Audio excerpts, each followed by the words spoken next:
और रोबोटिक कारों के साथ ही दूसरी इनोवेटिव चीजों के बारे में जानने का मौका मिला है। अभी कुछ समय पहले मैंने गुजरात साइंस सिटी में भी साइंस गैलरीज का उद्घाटन किया था। इन गैलरीज से ये झलक मिलती है कि आधुनिक विज्ञान का पोटेंशियल क्या है, विज्ञान हमारे लिए कितना कुछ कर सकता है। मुझे जानकारी मिली है कि इन गैलरीज को लेकर वहां बच्चों में बहुत उत्साह है। साइंस और इनोवेशन के प्रति ये बढ़ता आकर्षण जरूर भारत को नई ऊंचाई पर ले जाएगा। मेरे प्यारे देशवासियों, हमारे देश की सबसे बड़ी ताकत हमारे 140 करोड़ नागरिक हैं, उनका सामर्थ्य है, उनकी इच्छा शक्ति है। और जब करोड़ों लोग एक साथ किसी अभियान से जुड़ जाते हैं तो उसका प्रभाव बहुत बड़ा होता है। इसका एक उदाहरण है एक पेड़ मां के नाम। ये अभियान उस मां के नाम है जिसने हमें जन्म दिया, और ये उस धरती मां के लिए भी है जो हमें अपनी गोद में धारण किए रहती है। साथियों, 5 जून को विश्व पर्यावरण दिवस पर इस अभियान के 1 साल पूरे हो रहे हैं।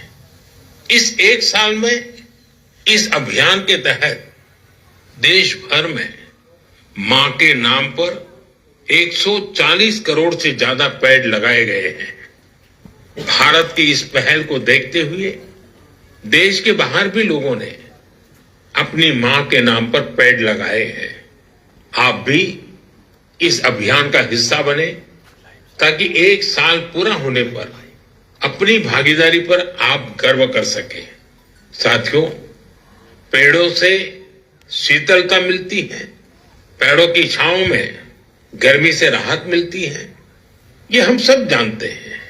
लेकिन बीते दिनों मैंने इसी से जुड़ी एक और ऐसी खबर देखी जिसने मेरा ध्यान खींचा। गुजरात के अहमदाबाद शहर में पिछले कुछ वर्षों में 70 लाख से ज्यादा पेड़ लगाए गए हैं। इन पेड़ों ने अहमदाबाद में ग्रीन एरिया काफी बढ़ा दिया है। इसके साथ साथ साबरमती नदी पर रिवरफ्रंट बनने से और कांकरिया झील जैसे कुछ झीलों के पुनर्निर्माण से यहां वाटर बॉडीज की संख्या भी बढ़ गई है। अब न्यूज रिपोर्ट्स कहती है कि बीते कुछ वर्षों में अहमदाबाद ग्लोबल वार्मिंग से लड़ाई लड़ने वाला प्रमुख शहरों में से एक हो गया है। इस बदलाव को, वातावरण में आई शीतलता को वहां के लोग भी महसूस कर रहे हैं। अहमदाबाद में लगे पेड़ वहां नई खुशहाली लाने की वजह बन रहे हैं। मेरा आप सबसे फिर आग्रह है कि धरती की सेहत ठीक रखने के लिए, क्लाइमेट चेंज की चुनौतियों से निपटने के लिए और अपने बच्चों का भविष्य सुरक्षित करने के लिए पेड़ जरूर लगाएं। एक पेड़ मां के नाम। साथियों, एक बड़ी पुरानी कहावत है, जहां चाह वहां राह। जब हम कुछ नया करने की ठान लेते हैं तो मंजिल भी जरूर मिलती है। आपने पहाड़ों में उगने वाले सेब तो खूब खाए होंगे, लेकिन अगर मैं पूछूं कि क्या आपने कर्नाटका के सेब का स्वाद चाखा है तो आप हैरान हो जाएंगे। आमतौर पर हम समझते हैं कि सेब की पैदावार पहाड़ों में ही होती है, लेकिन कर्नाटका के बागलकोट में रहने वाले श्री शैल तेली जी ने मैदानों में सेब उगा दिया है। उनके कुलाली गांव में 35 डिग्री से ज्यादा तापमान में भी सेब के पेड़ फल देने लगे। दरअसल श्रीशैल तेली को खेती का शौक था, तो उन्होंने सेब की खेती को भी आजमाने की कोशिश की और उन्हें इसमें सफलता भी मिल गई। आज उनके लगाए सेब के पेड़ों पर काफी मात्रा में सेब उगते हैं, जिसे बेचने से उन्हें अच्छी कमाई भी हो रही है। साथियों, अब जब सेबों की चर्चा हो रही है तो आपने किन्नौरी सेब का नाम जरूर सुना होगा। सेब के लिए मशहूर किन्नौर में केसर का उत्पादन होने लगा है। आमतौर पर हिमाचल में केसर की खेती कम ही होती थी, लेकिन अब किन्नौर की खूबसूरत सांगला घाटी में भी केसर की खेती होने लगी। ऐसा ही एक उदाहरण केरला के वायनाड का है। यहां भी केसर उगाने में सफलता मिली है और वायनाड में ये केसर किसी खेत या मिट्टी में नहीं, बल्कि एरोपोनिक्स टेक्निक से उगाए जा रहे हैं। कुछ ऐसा ही हैरत भरा काम लीची की पैदावार के साथ हुआ है। हम तो सुनते आ रहे थे कि लीची बिहार, पश्चिम बंगाल या झारखंड में उगती है, लेकिन अब लीची का उत्पादन दक्षिण भारत और राजस्थान में भी हो रहा है। तमिलनाडु के थिरुविरा अरासु कॉफी की खेती करते थे।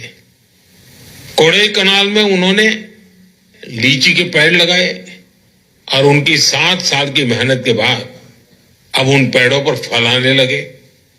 लीची उगाने में मिली सफलता ने आसपास के दूसरे किसानों को भी प्रेरित किया है।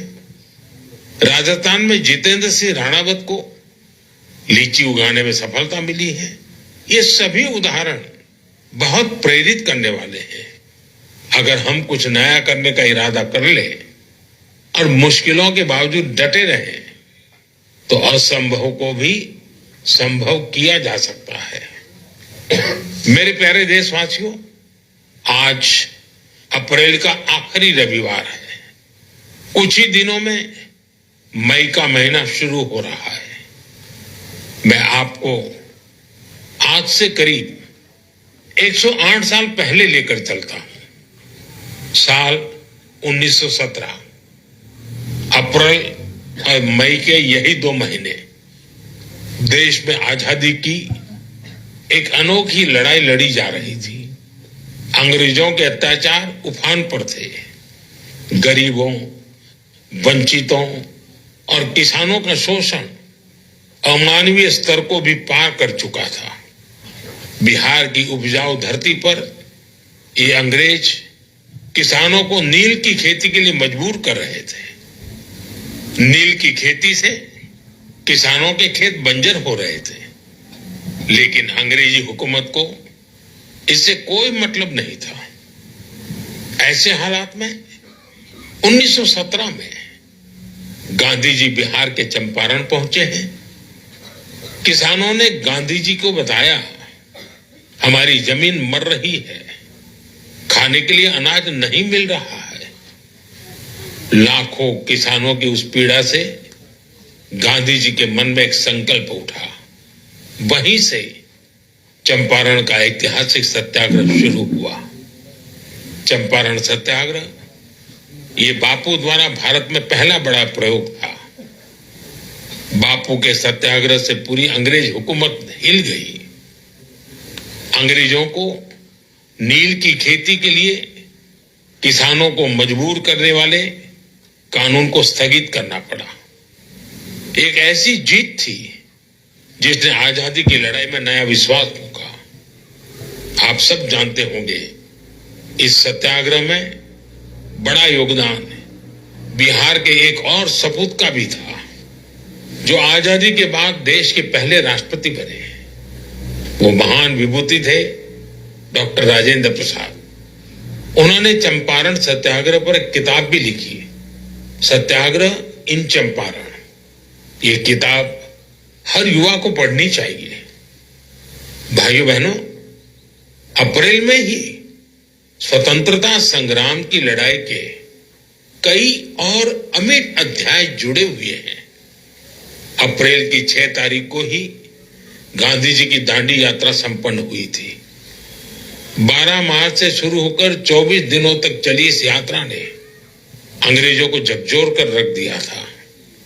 अप्रैल में ही जलियांवाला बाग नरसंहार हुआ था। पंजाब की धरती पर इस रक्त रंजित इतिहास के निशान आज भी मौजूद है। साथियों, कुछ ही दिनों में 10 मई को प्रथम स्वतंत्रता संग्राम की वर्षगांठ भी आने वाली है। आजादी की उस पहली लड़ाई में जो चिंगारी उठी थी वो आगे चलकर लाखों सेनानियों के लिए मशाल बन गई। अभी 26 अप्रैल को हमने 1857 की क्रांति के महान नायक बाबू वीर कुंवर सिंह जी की पुण्यतिथि भी मनाई है। बिहार के इन महान सेनानी से पूरे देश को प्रेरणा मिलती है। हमें ऐसे ही लाखों स्वतंत्रता सेनानियों की अमर प्रेरणाओं को जीवित रखना है। हमें उनसे जो ऊर्जा मिलती है वो अमृतकाल के हमारे संकल्पों को नई मजबूती देती है। साथियों, मन की बात की इस लंबी यात्रा में आपने इस कार्यक्रम के साथ एक आत्मीय रिश्ता बना लिया है। देशवासी जो उपलब्धियां दूसरों से साझा करना चाहते हैं उसे मन की बात के माध्यम से लोगों तक पहुंचाते हैं। अगले महीने हम फिर मिलकर देश की विविधताओं, गौरवशाली परंपराओं और नई उपलब्धियों की बात करेंगे। हम ऐसे लोगों के बारे में जानेंगे जो अपने समर्पण और सेवा भावना से समाज में बदलाव ला रहे हैं। हमेशा की तरह आप हमें अपने विचार और सुझाव भेजते रहिए। धन्यवाद। नमस्कार।